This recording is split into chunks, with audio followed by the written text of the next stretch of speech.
Olá, estudantes, como vocês estão? Sejam todos bem-vindos à nossa segunda aula, de Fundamentos e Arquitetura de Computadores. Estou aqui já com o nosso professor Edmar. Só vou deixar para vocês alguns recadinhos, rápido, sobre nossa semana. É importante lembrar para vocês as atividades que estão liberadas, no nosso ambiente da disciplina. Continuamos com a atividade mapa, foram liberadas também a atividade 1, 2 e 3. Importante, para vocês responderem essas atividades, vocês precisam assistir às aulas conceituais e ler o livro da disciplina, que é a base de toda a disciplina. Muitas das dúvidas, às vezes, que vocês mandam lá no Fale com o Mediador, estão respondidas no livro. Então, não deixem de verificar, o livro, as aulas conceituais e sempre acompanhar nossa aula ao vivo. O formulário padrão do mapa está disponível no campo de arquivos no material da disciplina. Vocês precisam preencher esse formulário com as respostas, dos exercícios propostos pelo professor. Os vídeos de orientação que foram gravados pelo professor Edmar estão no fórum de explicações da atividade. Então, qualquer dúvida, sempre que nos contatem, falem com o mediador. Deixo vocês com o professor. Professor, boa noite. Boa noite. Como vocês estão, pessoal? Vamos lá? Dar continuidade, então, às nossas aulas.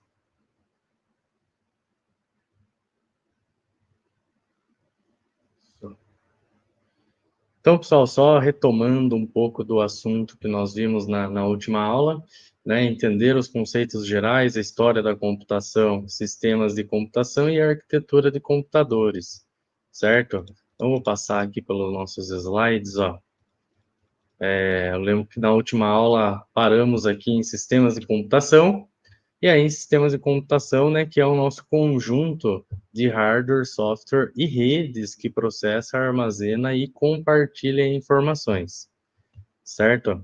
Então vamos lá, ó. Temos aqui os sistemas monousuário e multiusuário, apenas um usuário pode operar por vez, e o multiusuário, que vários usuários simultaneamente aí trabalhando, no mesmo sistema, os sistemas embarcados que a gente trabalhou também, organização de computadores, que é como os componentes do computador são combinados e organizados de acordo com as especificações da arquitetura, E hoje nós temos, então, todo esse, falando aí, já concluindo essa parte histórica, da geração dos computadores e da evolução, o mais importante é entender a arquitetura, de von Neumann, certo? Que foi o responsável, por construir os computadores e essa arquitetura que nós temos atualmente, Então, temos aí a placa-mãe, toda a miniaturização dos componentes, a forma com que é organizado a nossa placa-mãe, o nosso computador, e é isso que fez com que os computadores chegassem às casas das pessoas, e tem chegado cada vez mais, certo? Enfim, vamos lá. Ó, atributos, de um sistema visíveis a um programador, ou em outras palavras, aqueles atributos que possuem um impacto direto sobre a execução lógica de um programa. E isso a gente fala sobre arquitetura de computadores.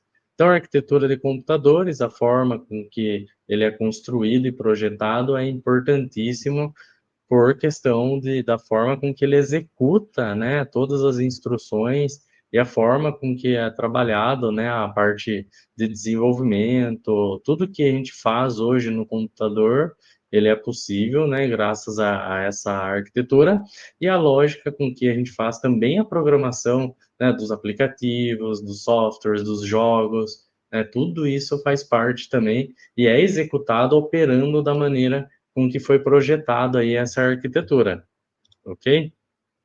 Olha, função, repare-se, a operação individual de cada componente, tá? Como parte da estrutura. Então, nós temos aqui um ambiente operacional, certo? Origem e destino dos dados. Então, ele tem um mecanismo, de ida e volta, certo? E aí ele tem um mecanismo de controle, ó. Ele controla quando que ele tem que ir para lá, ele tem que armazenar, quando ele tem que voltar e para o processamento, e depois do processamento ele voltar para o mecanismo de controle para ele enviar para o armazenamento de dados, certo? Lembrando que, dependendo do que nós estamos fazendo, ele está executando em tempo real, né, e somente quando o computador está ligado, e aí ele executa aquela função, né, do processador, voltando para o mecanismo e indo, então, para a capacidade de armazenamento, né? E isso, claro, se dá também à memória RAM, né, que a gente já discutiu na aula passada, ok? Ó, estrutura. Refere-se ao modo como os componentes são interrelacionados. Na estrutura de um computador existem 4 componentes principais que são. Aí temos aqui, ó, os nossos componentes principais, né, na estrutura do computador, é a entrada e saída, barramento de sistema, né, a CPU e a nossa memória.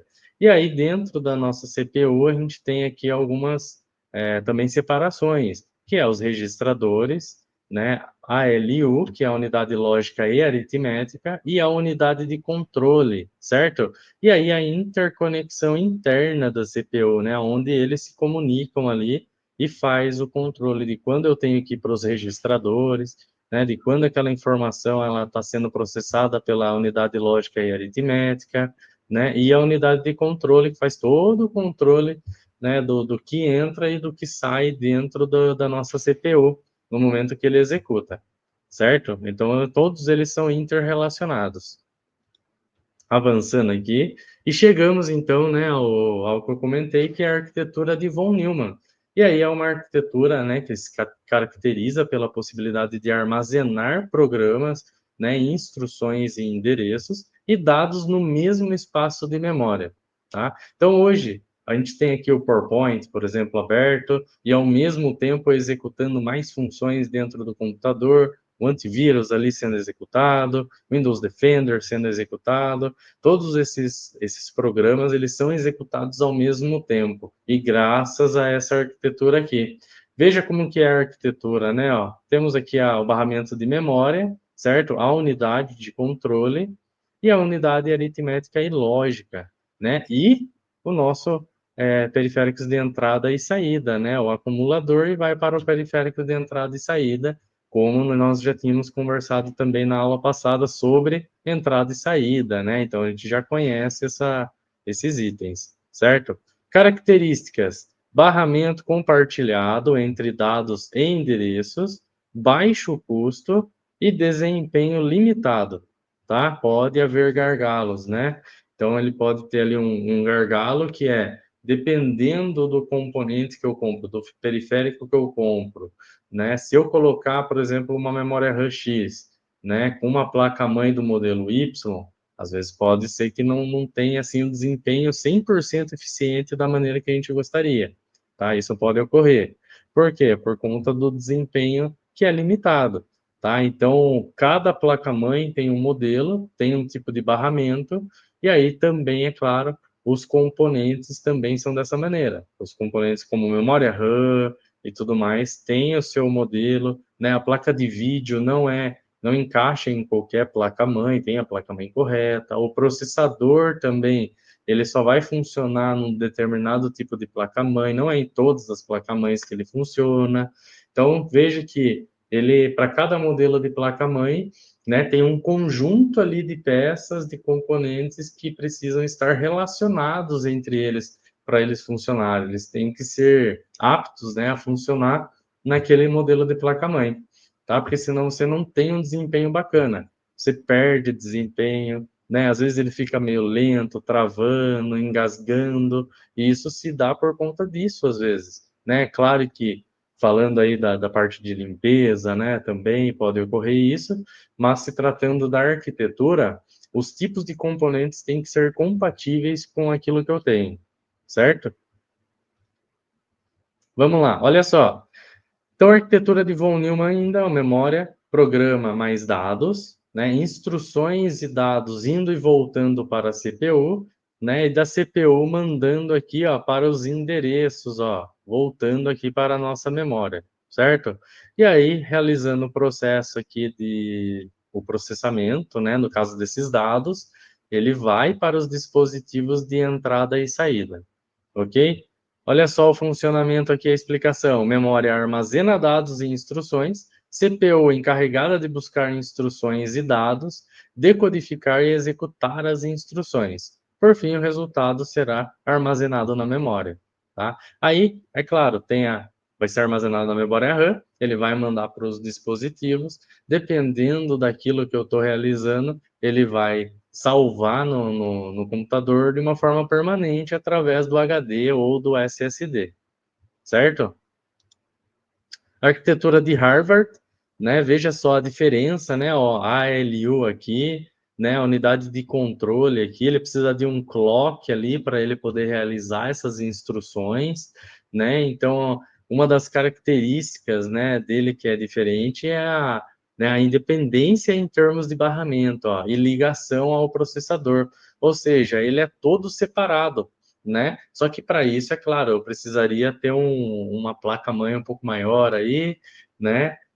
Que são alguns dos exemplos que a gente viu na aula passada. Características dele: separação de barramento de dados e endereços de instruções, aumento de custo, porque eu precisaria de vários componentes separados, sendo que tudo hoje nós temos dentro de uma CPU, dentro de um processador, nós temos já 3 componentes, né? Isso, a gente sabe que o processador ele é um quadradinho assim pequenininho, né? E ali ele tem tudo já dentro dele funcionando e interligados, certo? Diferente da arquitetura de Harvard, que ele tem toda uma separação ali, né? E se der problema em alguma parte ali para fazer manutenção, a facilidade é essa, né? Eu consigo, no caso, substituir aquela peça, tá? E o desempenho mais otimizado, ó, que permite o processador possa acessar simultaneamente dados e instruções, certo? Vamos para o próximo aqui, ó. Funcionamento, então, da arquitetura de Harvard, tá, pessoal? Então, aqui, ó, a gente tem uma arquitetura que pudesse trabalhar mais rapidamente, tá? Por isso que, às vezes, a individualização dos componentes faz com que o desempenho seja melhor, certo? A CPU pode ler uma instrução e executar um acesso de dado na memória ao mesmo tempo, tá? Aí nós vamos ter a arquitetura de Harvard, a memória de programa e a memória de dados. Veja que nós temos uma diferença aí, né? Nós temos a separação de 2 tipos de memória dentro da placa-mãe. As duas fazendo a ligação com a CPU, né? E aí mandando, então, para o dispositivo de entrada e de saída, tá? Então, é diferente, né? A forma com que a gente trabalha aqui dentro dessa arquitetura de Harvard, né? No caso, a arquitetura funciona, né?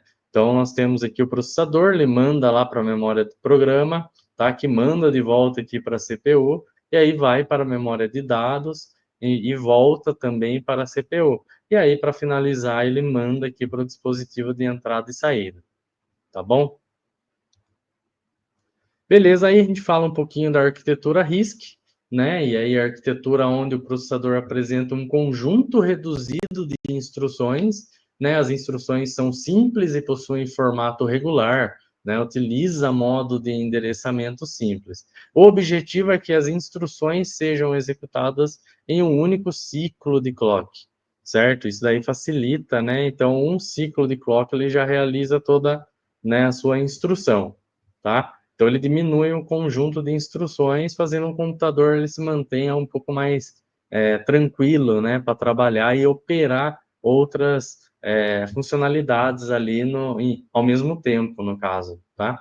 Olha só, utilizam quantidade excessiva de registradores, uso predominante de operações registrador para registrador, minimizando o uso de memória. Então, ele diminui a memória, trabalha mais no processador ali, no registrador, tá? E aí, quando necessita usar a memória, são utilizadas instruções de load e store, tá? Então, veja que, né, a estrutura ela é diferente, a arquitetura é diferente, todas possuem, né, suas vantagens e desvantagens na hora de realizar o processamento, né, realizar suas funções, certo? Vamos para o próximo. Arquitetura RISC ainda, o uso intenso do pipeline, como as instruções são simples, são executadas diretamente pelo hardware, não utiliza a microprogramação. Instruções de fácil decodificação, complexidade foi transferida para o compilador. São mais rápidos, instruções mais simples e hardware mais simples. Então, nós temos aqui ainda a arquitetura RISC, ó, que é a memória principal. As instruções, veja que uma instrução que é mandado para a memória, ele fica aqui, ó, no cache de instrução, tá? E aí depois ele vai para a unidade de controle. Assim a gente tem o caminho de dados, ó, o data path, né, e o data cache, que também são os dados aí onde eles ficam armazenados, para depois enviar de volta para a memória principal, certo? Aí nós temos o CISC também, né? E aí é onde o processador apresenta um conjunto grande de instruções. As instruções são complexas e possuem formato irregular, utiliza diversos modos de endereçamento. As instruções são executadas, na maioria das vezes, em vários ciclos de clock. Utilizam quantidade reduzida de registradores, uso predominante de operações registrador para a memória, utilizando quaisquer instruções, né? Ou seja, a gente tem então uma quantidade, né, muito maior aí de vários ciclos de clock, ou seja, vai e volta as execuções, né, e mandando os pulsos, né, ali para o clock, tá? Isso faz, né, claro que a gente tenha um conjunto de instruções mais complexas também, né, trabalhando ali sem parar, na verdade, sem dar um respiro, sabe? Ó, olhando aqui agora o nosso arquitetura CISC, então, nós temos a unidade de controle, né, o micro, a parte de memória dele micro, né, de controle de memória, a instrução e, né, o path, o caminho de dados, certo? E o cache, onde ele fica armazenado tudo aqui, ó. No RISC, vocês viram que a gente tem um conjunto separado, né? Tem um para dados e um para, né, para dados e instruções, no caso, né? Aqui não, aqui a gente tem um só cache, né, para tudo, certo? E aí ele manda de volta para a memória principal, tá? Só complementando, ó, uso reduzido ou não, utilização do pipeline. Como as instruções mais complexas precisam da microprogramação, instruções de decodificação complexa, né? A complexidade está no compilador e no microcódigo. São mais lentos, tá, pessoal? As instruções mais complexas são mais lentas, né? E o hardware mais complexo também. Então, na hora da gente realizar ali uma manutenção, ele demora, né, para a gente realizar por conta dessa arquitetura um pouco mais complexa, tá certo? E aí, para concluir, ó, né, só deixando uma questão aí para vocês, né, conforme essa parte, a computação evoluiu rapidamente e continua transformando a sociedade, né, o conhecimento sobre a arquitetura de computadores, sistemas de computação e sua evolução é essencial para qualquer profissional de tecnologia.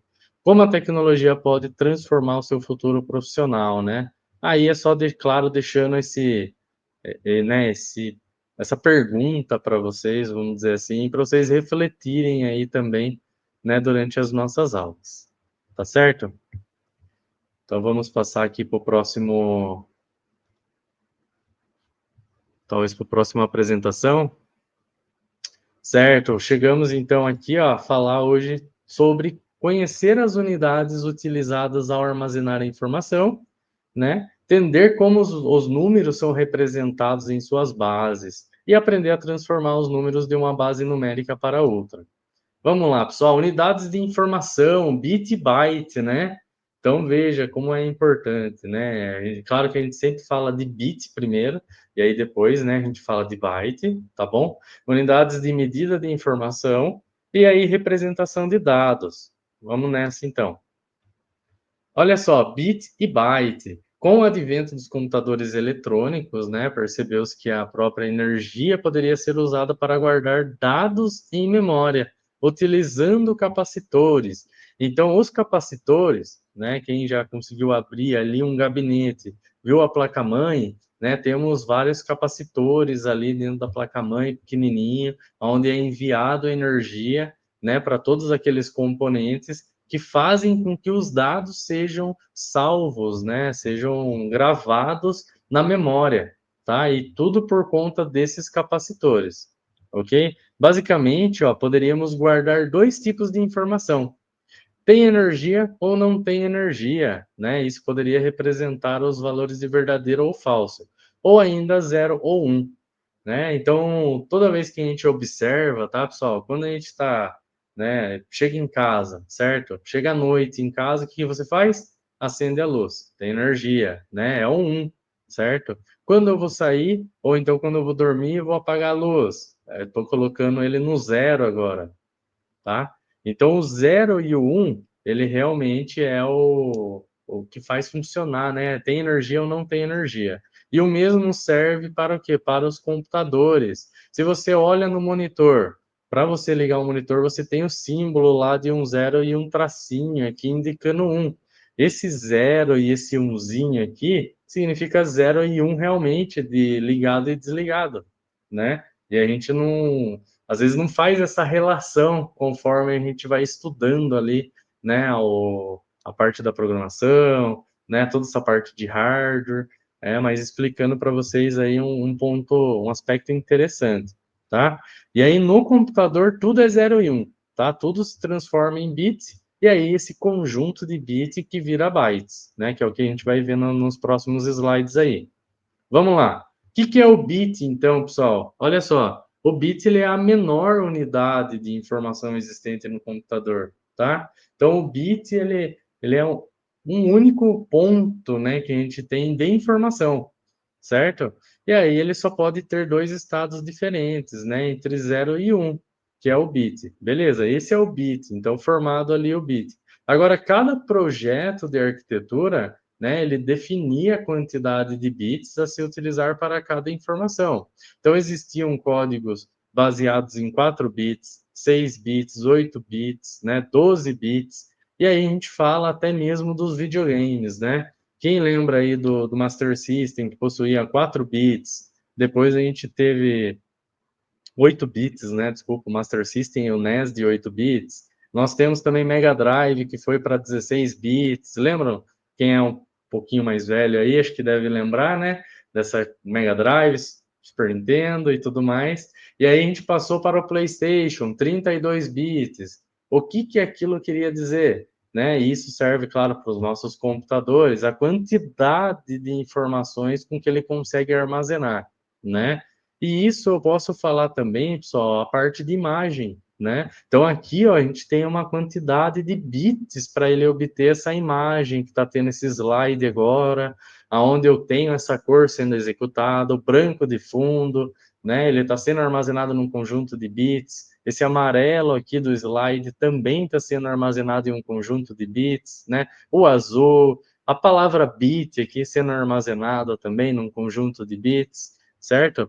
E aí, esse conjunto de bits, esse agrupamento de bits, ele conhecemos então hoje como bytes, né? E aí, em bytes, ele tem um conjunto maior, né? Ele vai conseguindo armazenar cada vez mais informações, certo? Vamos para o próximo, então. Byte, vamos lá.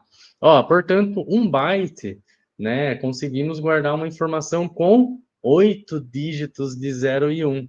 Ou seja, 8 dígitos binários, né? Que é ou 0 ou 1, ou tem informação ou não tem informação. Se você se esforçar e lembrar, né, das nossas aulas de matemática lá do colégio, né? Quantas combinações diferentes podemos guardar em 8 posições, que podem ter dois valores diferentes, né? Então, a gente multiplica as possibilidades de cada posição. Então, olha só, nós temos aqui, ó, 2 vezes 2 vezes 2 vezes 2 vezes 2, né? 2 elevado à oitava.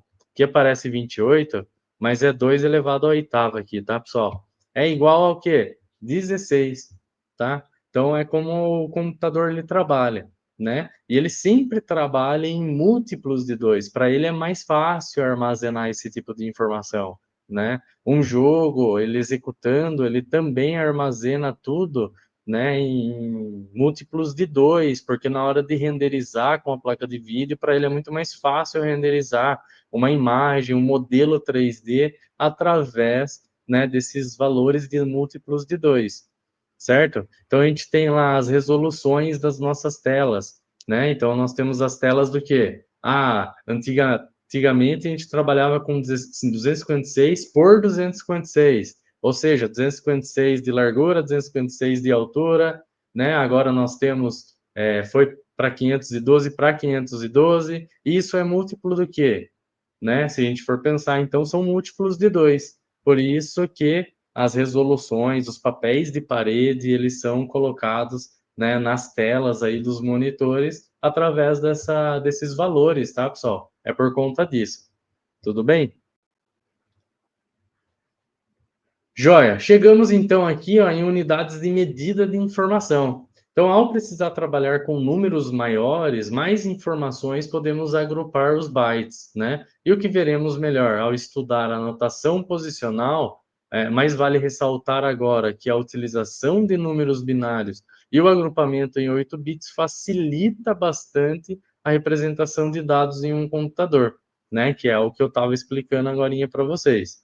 Como os bytes são escritos em base 2 e utiliza-se bastante as potências, né, de 2, costuma-se agrupar os bytes de 1024 em 1024, ao invés de 1000 em 1000. Né? Lembrando, 512 por 512, né? 512 elevado a 2, 1024. Tudo bem? Então, como fazemos com um número na representação decimal, já que 1024 equivale a 210, né? Olha só. Então, a gente tem aqui ó, um valor, 1K, 1024 bytes, né? A gente vem aqui para 1 kilobyte, ó, unidades de armazenamento. Tá? 1 mega, aí a gente tem 1024, né? E aí ele já se torna, olha a quantidade de bytes aqui que ele tem, 1.048.576 bytes, tá? 1 gigabyte. Lembra? 1 bit, ele aceso, ele é uma informação. Agora, olha aqui a quantidade que nós temos em 1 megabyte, certo? Agora, se a gente passar para gigas bytes, ó, quanto que a gente não tem aqui de giga?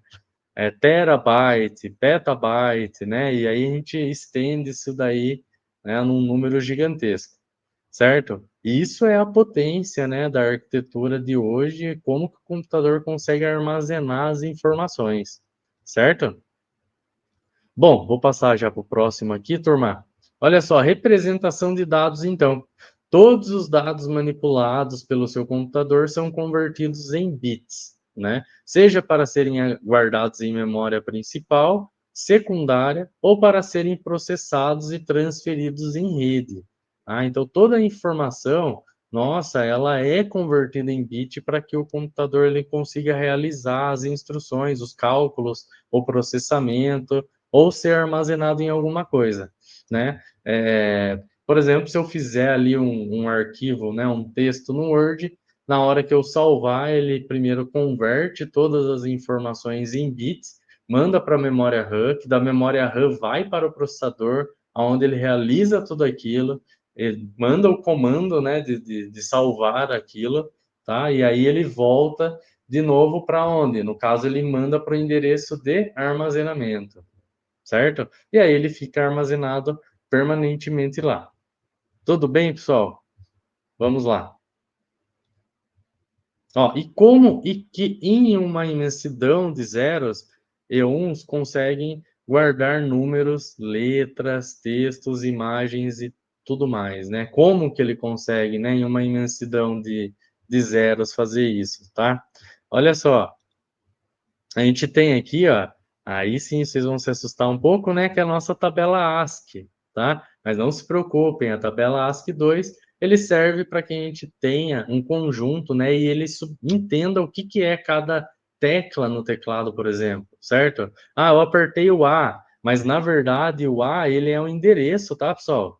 Veja, qual que é o endereço do A aqui então, ó? 65, né? É um 65. Então, se a gente fosse converter esse cara aqui em binário, né? Ou seja, eu não tenho que fazer um múltiplo de 2. Como que eu faria aqui um múltiplo de 2? Pegaria ali o 0, 1, 2, 4, 8, 16, 32, 64, 128, certo? Cheguei lá. Ok, o que que vai acender lá? Quer ver, ó? Deixa eu só pegar aqui uma página no Word para vocês, e aí eu vou explicar para vocês aqui, executando, que eu acho que é mais fácil, né?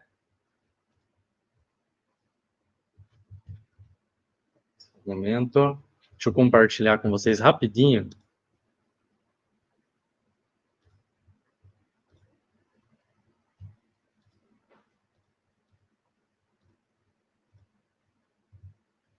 Veja, turma, olha só. Então, a gente tem aqui, ó, 128, né?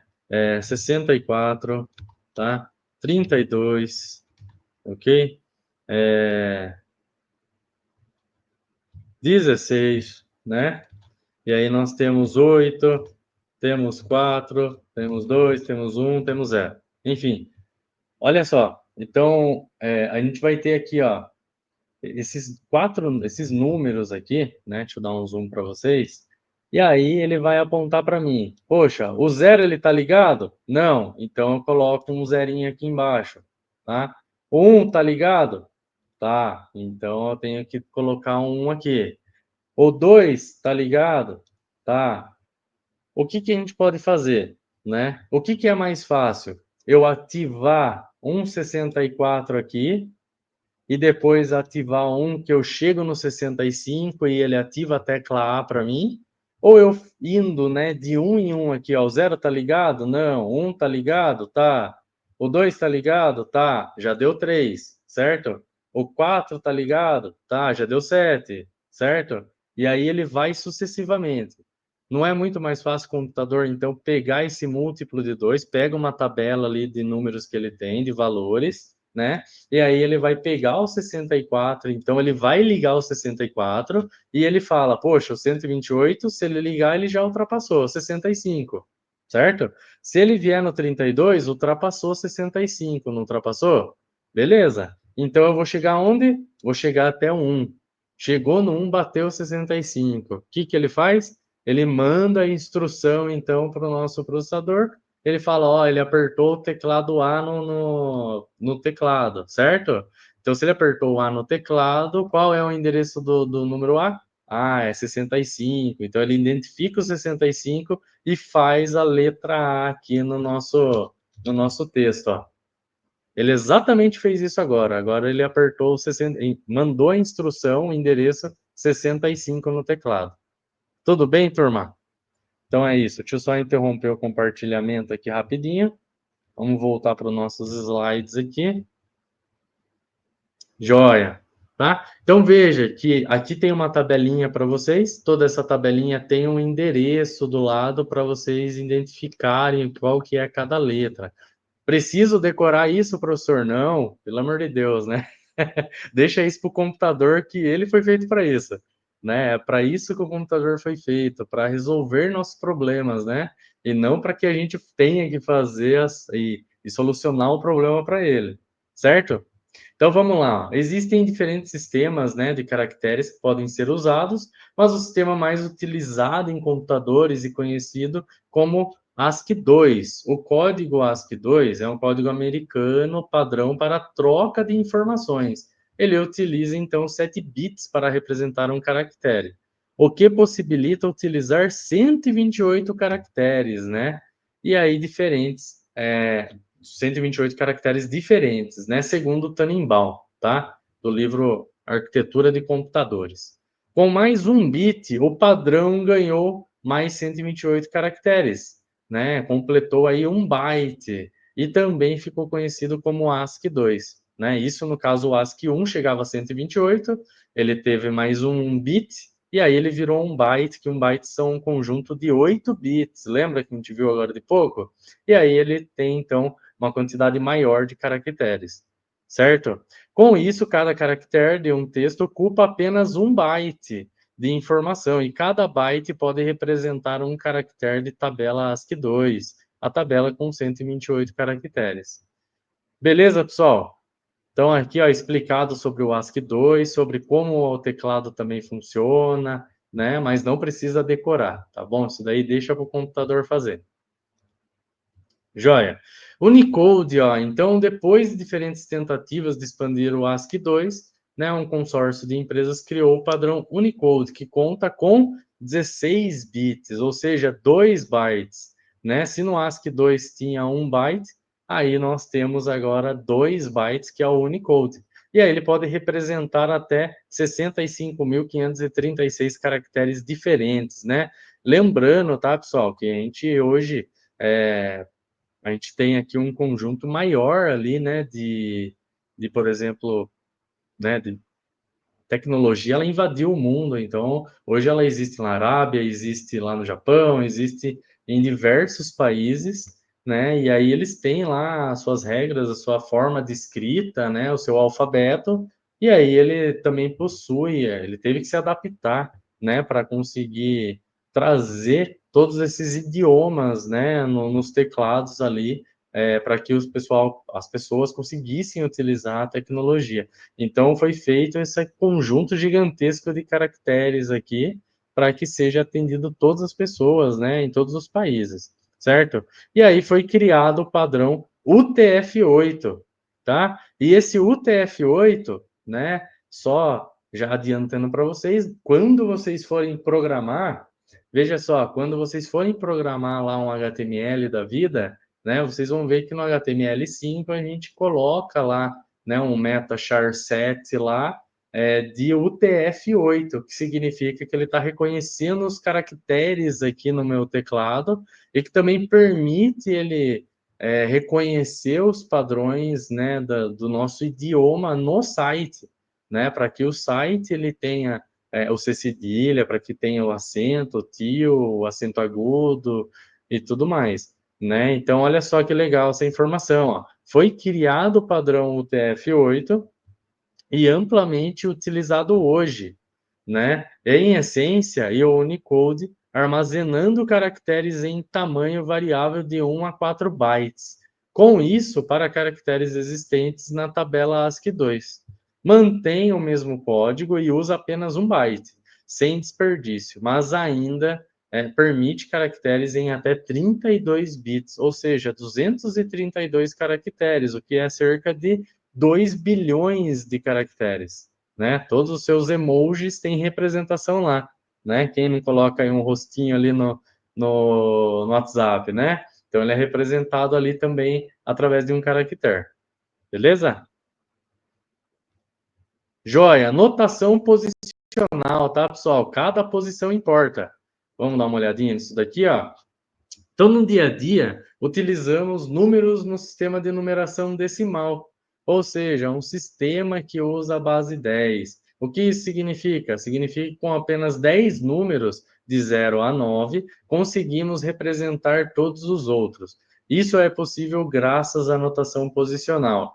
E o porquê que isso é tão importante, pessoal? Entender a notação posicional, né? Poxa, professor, mas por que a gente está aprendendo isso? Por que isso vai fazer sentido, né, na minha formação ali como desenvolvedor, como analista de sistemas? Olha, né, como desenvolvedor de jogos, enfim, qualquer tipo de desenvolvimento vai utilizar isso. Porque na hora que a gente vai programar, o computador ele só entende ali informações de 0 a 9, tá? Na hora de eu fazer uma programação, a gente tem ali apenas 10 números, ele entende de 0 a 9, certo? E com isso eu vou programar, por exemplo, alguma coisa, eu quero programar uma lista, eu quero uma lista de tarefas, eu estou fazendo um aplicativo aqui para o meu TCC, e vai ser uma lista de tarefas, vai ser um sistema de gerenciamento de tarefas novo, integrado ali com, né, com uma chamada em vídeo, enfim. E aí, para isso, eu tenho que programar, certo, uma lista de tarefas, não tenho? Ele só vai na onde? De 0 a 9, aquela lista de tarefas. Ele começa no 0. É claro que a gente consegue estender isso, né, para mais posições, né, não só de 0 a 9.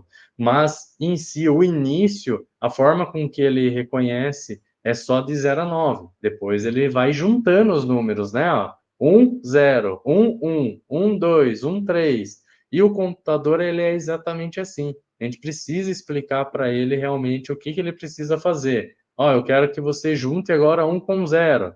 Beleza, ele vai fazer isso para você. Ele não vai dar 10 para você.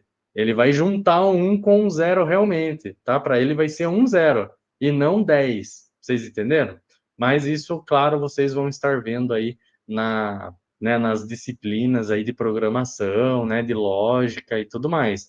Mas é importante vocês entenderem que a parte de, né, numeração decimal é de extrema importância, tá, turma? De extrema importância mesmo. Vamos lá, na representação posicional, os algarismos, que está mais à esquerda, têm maior valor significativo e este depende da base numérica utilizada. Vamos ver isso daqui? Olha só. Então, é importante perceber neste ponto que essa definição vale para qualquer base que utilizamos. Sendo assim, um número é representado da seguinte forma, né? O qual a gente tem aqui, ó, um número que é o S, né? Que é a base numérica dele, tá? Aí o D1, D2, DT, que é só um exemplo aqui para vocês, ó, são os dígitos de representação numérica, né? E o T, que é o tamanho da representação. Nossa, agora não entendi nada, nada, nada, né? Calma, vamos para os próximos slides que vai ficar mais fácil. Fiquem tranquilas, tá? Exemplo, vejamos, o número 1542, turma. Lembra de como você aprendeu na escola? Né? Como que a gente separava lá a unidade, dezena, centena e milhar? Né? O número ficaria assim, né? Ó, milhar, certo? Centena, dezena e unidade, tá? E como que o nosso computador trabalha? Trabalha lá com um conjunto de bits, né? E o bit é uma unidade, certo? Seria uma unidade aqui, ó. Agora que já estamos crescidos, né? Esqueceremos esses rótulos e enxergaremos as posições. Olha só, 3, 2, 1 e 0, né? Ou seja, já não é mais milhar, centena e dezena para nós, tá? Agora vai partir do quê? De a gente termos posições para esses números, certo? Qual é a posição que está no número 3? Ah, é o 1, né? Mas se você olhar aqui para mim, ó, a gente tem quantos números? Temos 4 números, certo? Mas lembra que eu falei para vocês que o computador, ele inicia, ele reconhece o quê? Ele reconhece desde o 0, né, até o 9, certo? Então, ele tem aqui, ó, o 2, que é o 0, né? A posição 0, tá? A posição 1, ó, que é o 4, a posição 2, que é o 5, e a posição 3, que é o 1. Tudo bem, turma? Olha só, como nós sabemos o valor dessa representação? Lembra-se do que foi dito anteriormente? Identificamos a base, que no caso é a base 10, certo? Multiplicamos cada algarismo pela base elevado ao número da posição, tá? Então ele fica assim, certo? Então o número, ó, multiplicado por quanto? Qual que era a posição aqui, ó? 1, né? E aí ele vai fazendo, ó, 103 mais 5. Então, vai lá. Aí ele faz toda, né, a elevação dele, né? Desculpa, 103 não, aqui é 10 elevado a 3, tá, pessoal? Perdão. 10 elevado a 3, é que ele não pegou aqui, ó. E aí ele tem, ó, 5 vezes o quê? 10 elevado a 2. Mas por quê? Né? Veja só, deixa eu voltar rapidinho aqui nessa parte. O que que tá aqui no 1? O que que tá aqui no 2? Né? No 4 e no 2. De novo aqui, ó, 1, 5, 4 e 2. Né? A posição 3. Né? Então, nós temos a posição 3 aqui, ó. Quem que está multiplicando, então, pela posição 3 aqui? É 1, certo? Agora, quem está multiplicando aqui na posição 2? É o 5. 5 vezes 10 elevado a 2. Quem está multiplicando agora aqui, ó, na posição 1? É o 4, tá? Então, nós temos aqui, ó, 4 vezes 10 elevado a 1, tá? E aí, o 2 vezes 10 elevado a 0, porque 0 conta dentro da nossa computação aqui, tá? Para o computador. Aí, ele faz a multiplicação novamente, ó. 1 vezes 1000 dá 1000. 5 vezes 100, 500, tá? 4 vezes 10, 40, e 2 vezes 1, tá? E o número dele igual a 1000 mais 500 mais 400 mais 2. O que que vai dar aqui? 1542, certo? Então, veja, pessoal, a gente converteu, então, né, essa numeração, tá? Para vocês entenderem a notação posicional dele, né? Então, veja, peguem um número aí como exemplo depois, né? Façam aí como teste. Pega lá o número 2000, faz lá o teste com o número 2000. Agora, pega o número 500, vai lá, tenta fazer lá a organização, faz a multiplicaçãozinha, a conversão aqui, ó, dos valores, faz a multiplicação, depois faz a soma e veja se deu o resultado do número que você escolheu. certo? Vamos lá. Ó, praticaremos calculando o valor do número 3.246. Vamos lá, lembre-se, identifique a base e as posições. O resto é apenas fazer as contas, né? Então, segunda posição aqui, ó, 3. Posição 1, 2, 0, 4, tá? Então, a gente tem aqui, ó, nosso valor representado por n, né? Que é 3 vezes 6 elevado a 2. Aqui apareceu, na verdade, um outro valor, né?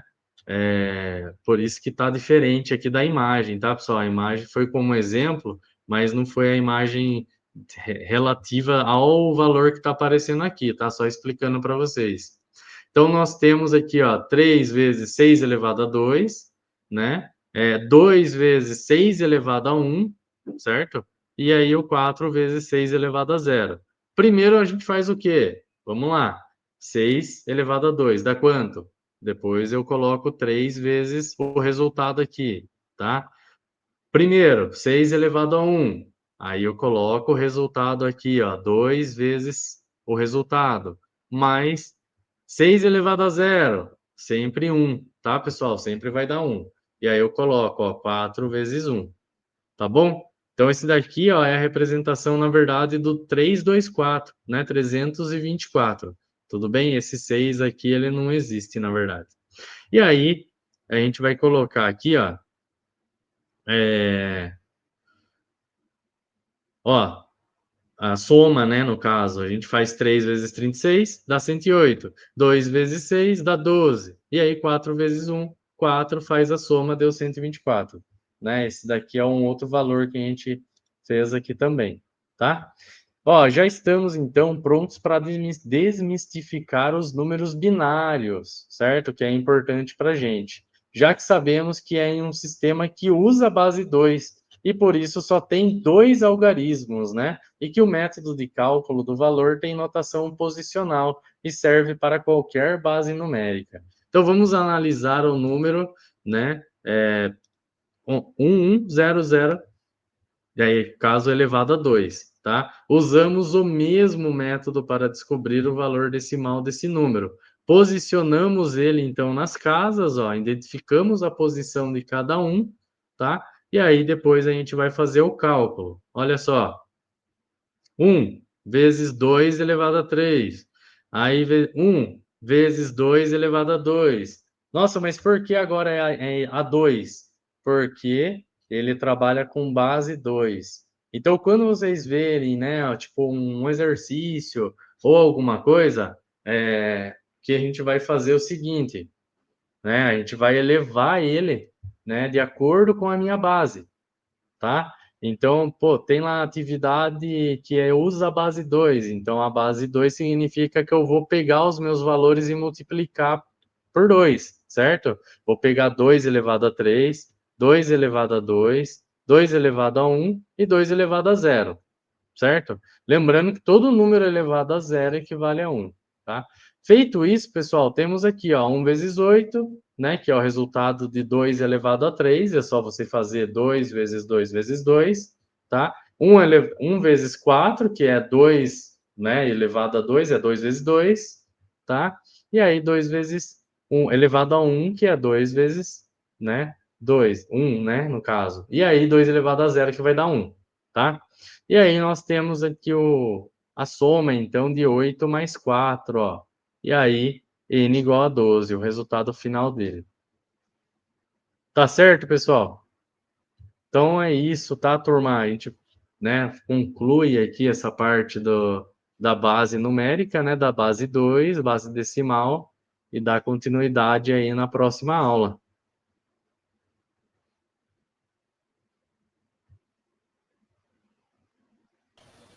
Obrigada, professor. Certíssimo, como sempre, né? Show de aula.